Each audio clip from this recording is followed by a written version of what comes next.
A death watch outside Trenton State Prison awaits the execution of Bruno Richard Hauptmann. He has been convicted of kidnapping and murdering this child, the firstborn son of Charles Lindbergh.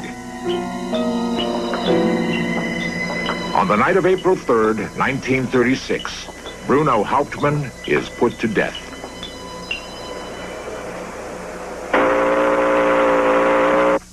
After years of intensive research, a writer named Anthony Scaduto has uncovered startling new evidence that Bruno Hauptmann may not have been guilty of the kidnap or murder of the Lindbergh baby. We are a nation founded in laws, but sometimes our system of justice doesn't live up to its highest ideals.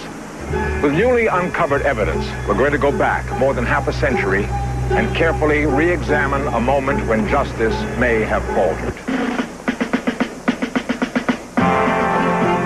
New York is a city with a passion for hailing its heroes, and in 1927, it celebrates a man who, with one courageous act, has captured the imagination of the world. His name is Charles Lindbergh, and he has flown the Atlantic alone.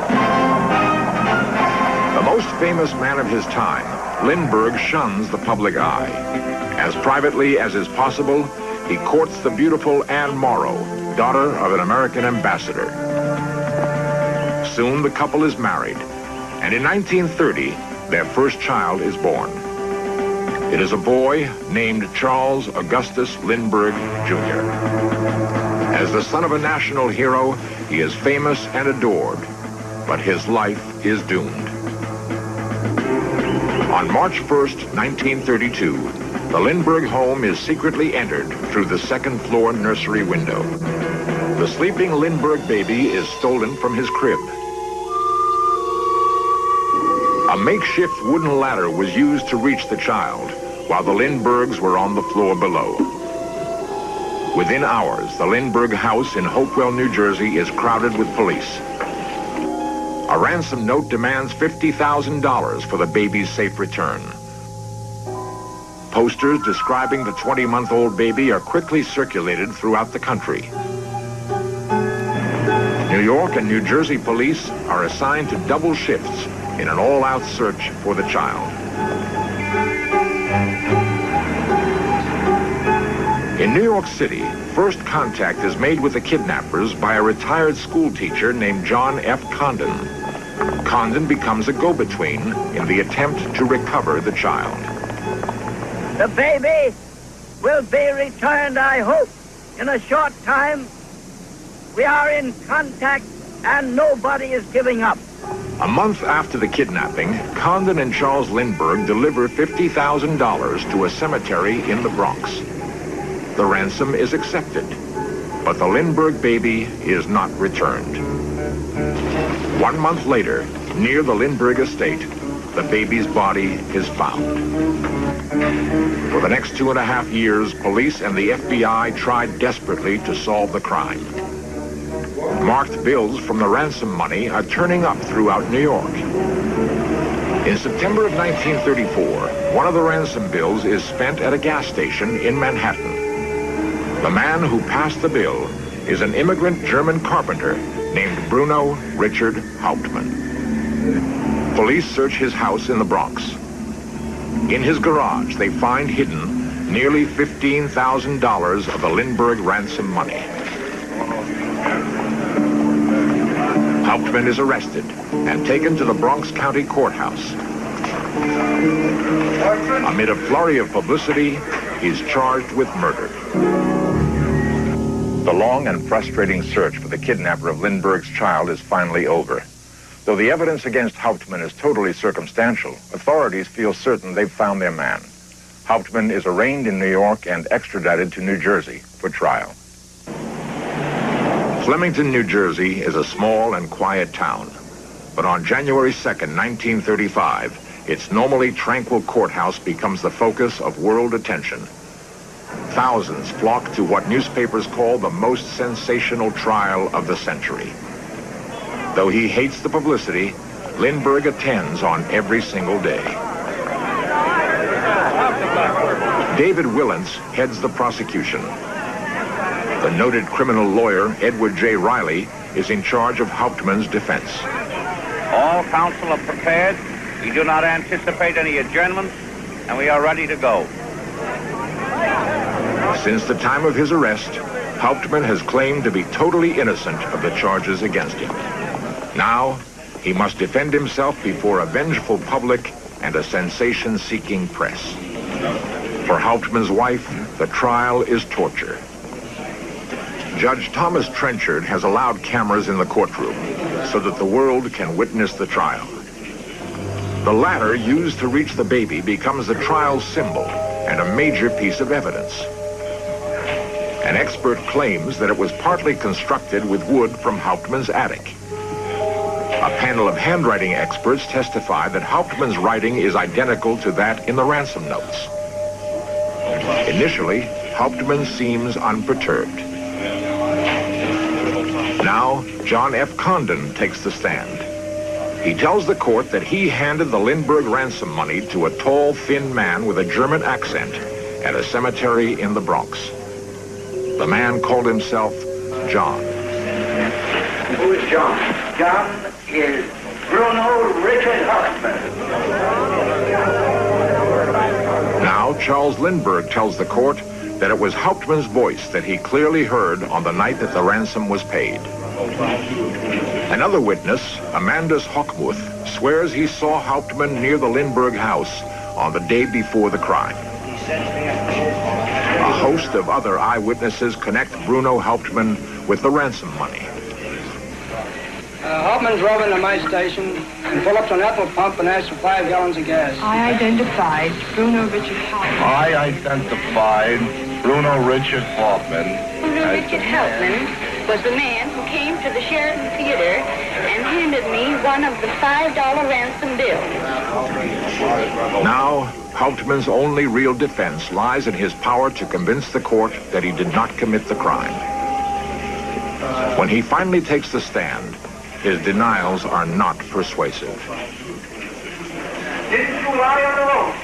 Time and time again, didn't you? I did not. You did not? No. All right. When you were arrested with this Lindbergh ransom money, you had a $20 bill. Lindbergh ransom money, did they ask you what you got? Did they ask you? They did. Did you lie to them or did you tell them the truth? Did you lie to them or did you tell them the truth? I said nothing to them. You lied, didn't you? I did, yes. The trial of Bruno Hauptmann lasts for 31 days.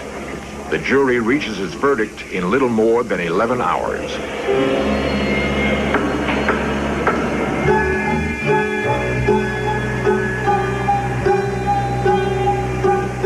As the news of Hauptmann's conviction is flashed around the world, his wife and his attorney make a final public appearance.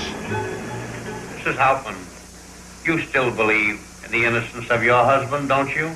I believe, and I know my husband is innocent. He did not kidnap the Lindbergh baby, and he did not murder the Lindbergh baby. I wish to appeal to the people of the United States to help me. I have no money. I haven't even got money for my sick baby.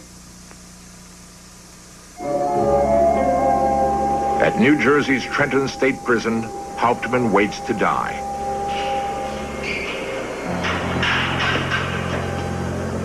On April 3rd, 1936, the sentence is carried out. Newsreel cameras at the time recreate Hauptmann's last moments. To the end, he will say he is innocent.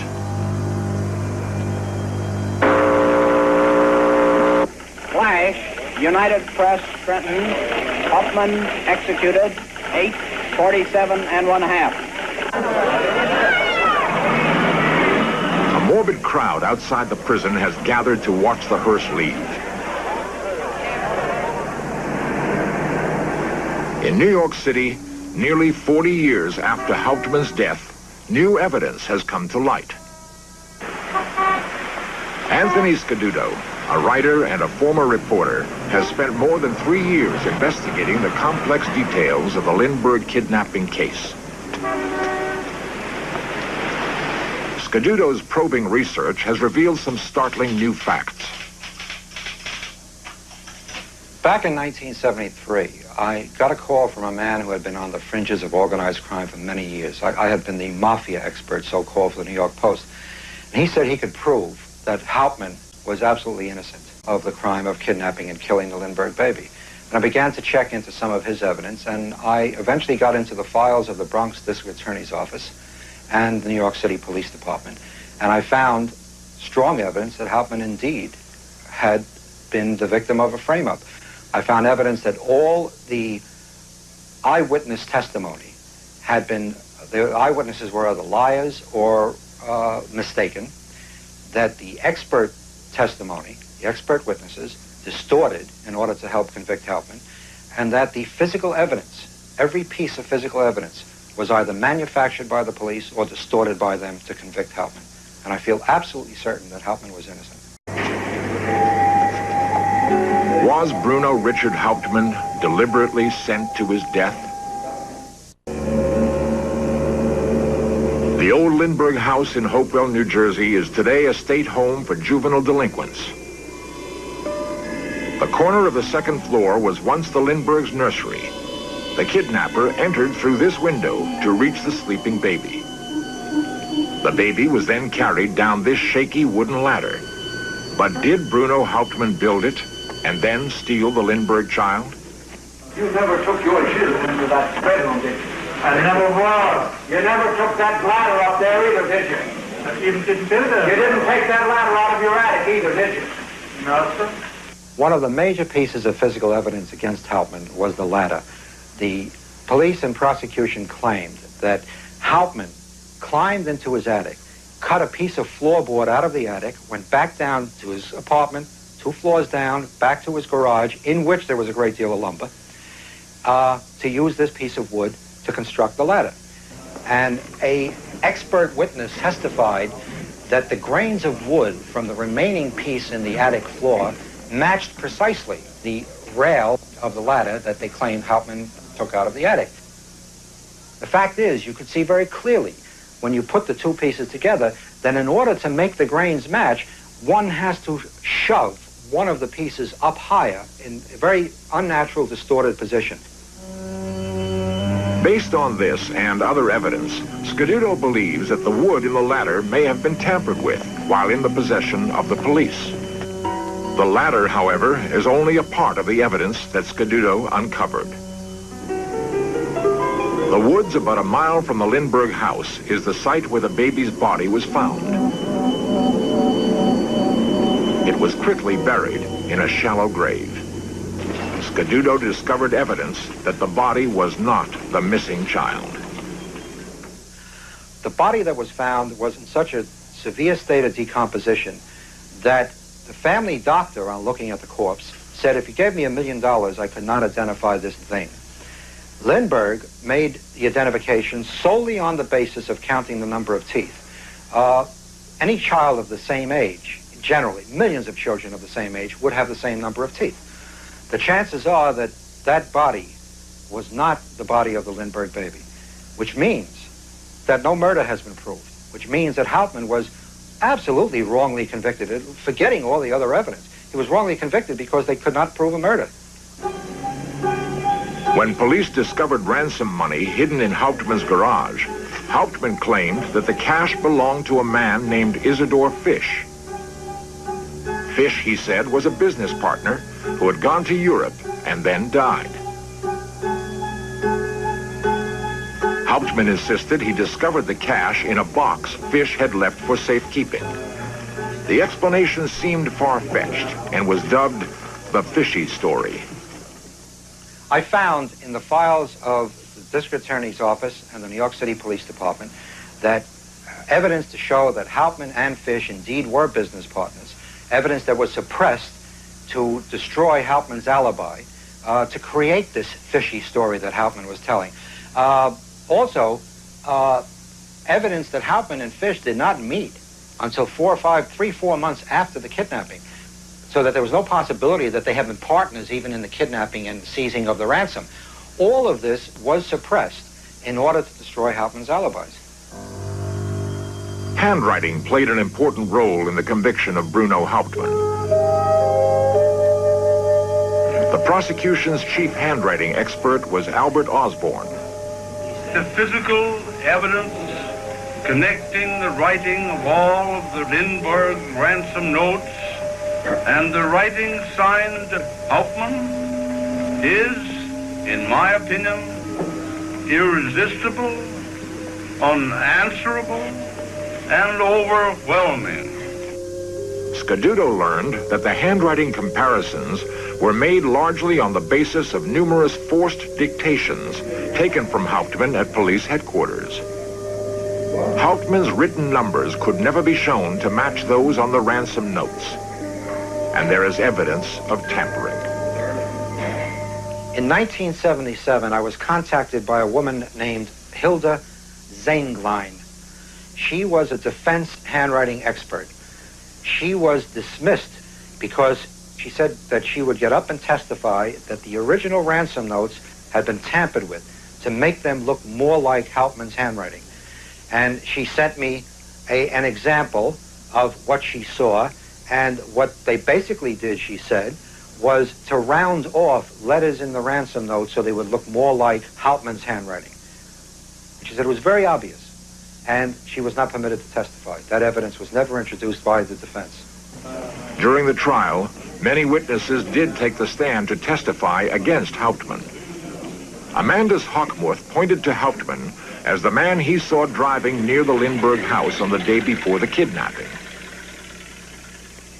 I found documents to show that about 2 months after this event, Amandus Hochmuth applied for welfare in New York City, and it was granted because the welfare agent said, quote, he is almost totally blind, close quote. He could not have identified anyone.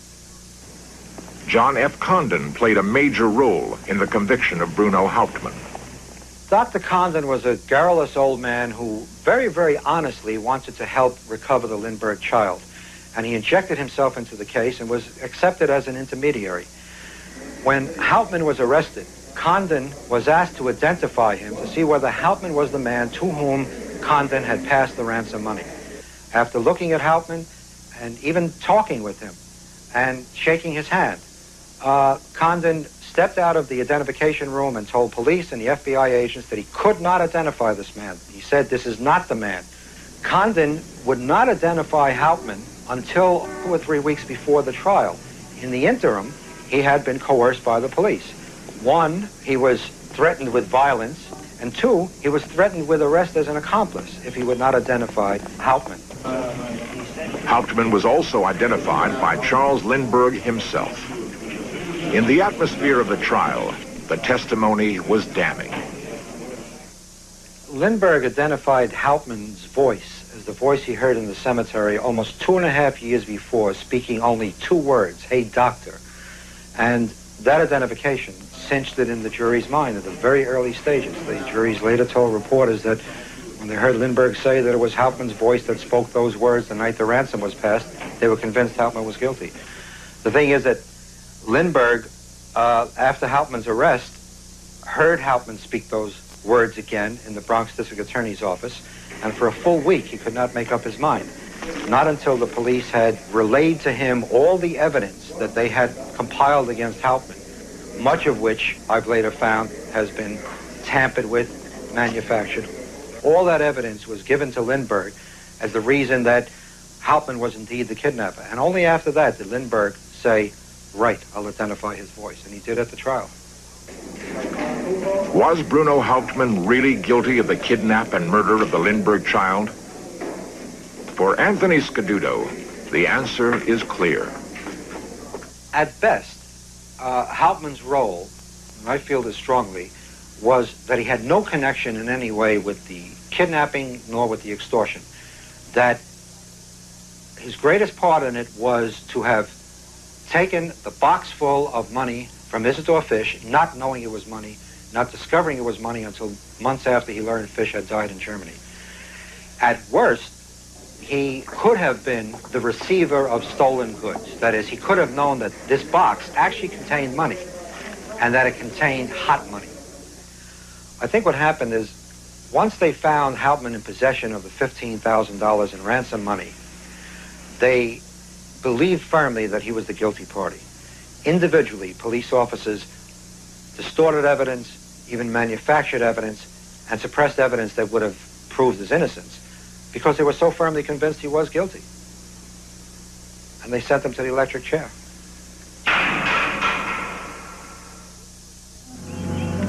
If the Lindbergh baby was not the victim of Bruno Richard Hauptmann, who then kidnapped the child?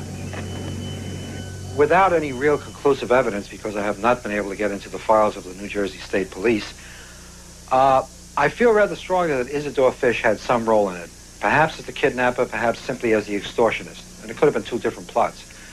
But Isidore Fish had been a swindler. He was involved with underworld figures. And he had seen in the area of the Lindbergh home weeks, days, months perhaps before the kidnapping.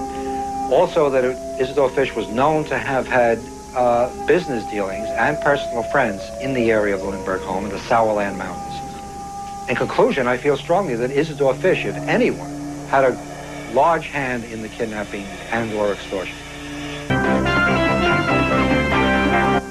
He was perhaps the most controversial explorer in Egyptian history. An ex-circus star goes digging Friday on Ancient Mysteries. Now, they were symbols of pride, but did they serve another purpose? Danny Glover unfurls the Union and Confederate flags on Civil War Journal, next on A&E. It's time well spent.